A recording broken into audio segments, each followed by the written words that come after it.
കഴിഞ്ഞ കുറച്ച് ദിവസങ്ങളായി വാർത്തകളിൽ നിറയുകയാണ് ബി.ജെ.പിയുടെ സംസ്ഥാന ഉപാധ്യക്ഷൻ ശോഭാ സുരേന്ദ്രൻ.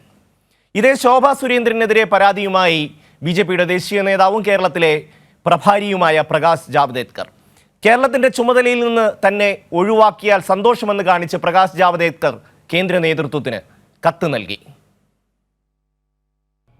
ബി.ജെ.പിയുടെ ദേശീയ നേതാക്കളിൽ കാര്യമായ വിവാദങ്ങളിലോ പ്രശ്നങ്ങളിലോ പെടാത്ത ജെന്റിൽമാൻ പൊളിറ്റിക്സിന്റെ വക്താവാണ് പ്രകാശ് ജാവ്ദേക്കർ.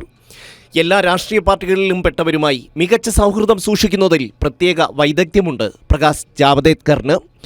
UPA സർക്കാരിൻ്റെ കാലത്ത് ബി.ജെ.പിയുടെ മാധ്യമ വിഭാഗത്തിൻ്റെ പൂർണ്ണ ചുമതലക്കാരനായി വർഷങ്ങളോളം പ്രവർത്തിച്ചു. രാഷ്ട്രീയത്തിന് അതീതമായി സൗഹൃദങ്ങൾ സൂക്ഷിക്കാനുള്ള പ്രകാശ് ജാവ്ദേക്കറിൻ്റെ കഴിവ് കൂടി പരിഗണിച്ചാണ് കേരളത്തിൻ്റെ ചുമതലയിൽ അദ്ദേഹത്തെ നിയമിച്ചത്. എന്നാൽ EP ജയരാജനുമായി ബന്ധപ്പെട്ട് ശോഭാ സുരേന്ദ്രൻ്റെ വെളിപ്പെടുത്തലും അതുമായി ബന്ധപ്പെട്ട വിവാദങ്ങളിലും പ്രകാശ് ജാവ്ദേക്കറിന് കടുത്ത അമർഷമുണ്ട്. തന്നെ അനാവശ്യമായി വിവാദങ്ങളിലേക്ക് വലിച്ചിഴച്ചുവെന്ന് പ്രകാശ് ജാവ്ദേക്കറിന് പരാതിയുണ്ട്. ശോഭാ സുരേന്ദ്രൻ EP ജയരാജനുമായി ബന്ധപ്പെട്ട് വെളിപ്പെടുത്തിയത് പറഞ്ഞുകേട്ട അറിവ് മാത്രമാണ്. രാഷ്ട്രീയത്തിനതീതമായി പരസ്പര സൗഹൃദം സൂക്ഷിക്കുവാൻ മനുഷ്യർക്കുള്ള അവകാശത്തെ പോലും ഇല്ലാതാക്കുന്നതാണ് ശോഭാ സുരേന്ദ്രൻ്റെ വെളിപ്പെടുത്തലെന്ന പൊതുനിലപാടാണ് BJP സംസ്ഥാന നേതൃത്വത്തിന് ആകെയുള്ളത്. അന്തസ്സാർന്ന ഒരാൾക്കും ഇത്തരമൊരു സമീപനം സ്വീകരിക്കാൻ കഴിയില്ല. തീരെ നിലവാരമില്ലാത്ത തലത്തിലേക്ക് ശോഭാ സുരേന്ദ്രൻ എത്തിയെന്നും സംസ്ഥാന നേതാക്കൾ വിലയിരുത്തുന്നു. അതുകൊണ്ട് തന്നെ പ്രകാശ് ജാവ്ദേക്കർ നൽകുന്ന പരാതിയിൽ സംസ്ഥാന നേതൃത്വത്തിൻ്റെ അഭിപ്രായം തേടും. ശോഭാ സുരേന്ദ്രനെതിരെ കർശന നടപടി സ്വീകരിക്കണമെന്ന നിലപാടായിരിക്കും സംസ്ഥാന നേതാക്കളും സ്വീകരിക്കുക.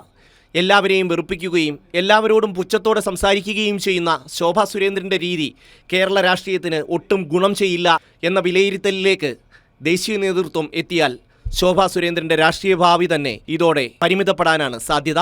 അധികാരത്തോടും പണത്തോടുമുള്ള ശോഭാ സുരേന്ദ്രൻ്റെ ആർത്തി TG നന്ദകുമാർ അടക്കമുള്ളവർ വെളിപ്പെടുത്തിയിട്ടുണ്ട്.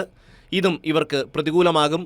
നന്ദകുമാറിൽ നിന്ന് വസ്തുവിൽപ്പനയ്ക്കായി 10 ലക്ഷം വാങ്ങിയെന്ന ശോഭാ സുരേന്ദ്രൻ്റെ വെളിപ്പെടുത്തലും സംസ്ഥാന നേതാക്കൾ അടക്കമുള്ളവർ വിശ്വസിക്കുന്നില്ല. തന്നിൽ നിന്ന് ഒരുപാട് ഔദാര്യങ്ങൾ ശോഭാ സുരേന്ദ്രൻ കൈപ്പറ്റിയിട്ടുണ്ട് എന്ന് TG നന്ദകുമാർ ആവർത്തിക്കുന്നുമുണ്ട്.